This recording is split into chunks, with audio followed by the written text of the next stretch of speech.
गुजरात के वडोदरा के गोत्री के महानगर पालिका के वार्ड नंबर 10 कार्यालय में अचानक आग लगने से अफरा तफरी मच गई। वडोदरा के गोत्री इलाके में महानगर पालिका के वार्ड नंबर 10 कार्यालय में अचानक आग लगने से कर्मचारियों और काम से आए लोगों में हड़कंप मच गया। प्राथमिक जानकारी के अनुसार आग लगने का कारण इलेक्ट्रिक शॉर्ट सर्किट माना जा रहा है।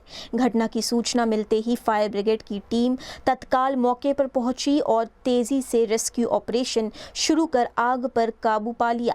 आग लगते ही कार्यालय में मौजूद सभी लोगों को सुरक्षित बाहर निकाल लिया गया है। फायर ब्रिगेड की तत्परता के चलते आग को फैलने से रोक लिया गया, जिससे बड़ा नुकसान टल गया। इस घटना में किसी के घायल होने या जनहानि की कोई सूचना नहीं है। फिलहाल आग से हुए नुकसान का आकलन किया जा रहा है और शॉर्ट सर्किट के कारणों की भी जांच की जा रही है।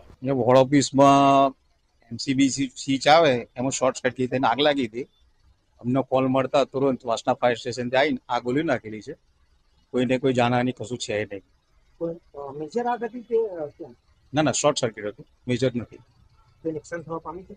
વાયરિંગ સળગેલું છે, કોઈ નુકસાન છે નહીં અને કોઈને જાનહાની કશું છે નહીં। અત્યારે પરિસ્થિતિ અત્યારે નોર્મલ છે, પણ લાઇટ કટ આઉટ કરી દીધેલી છે।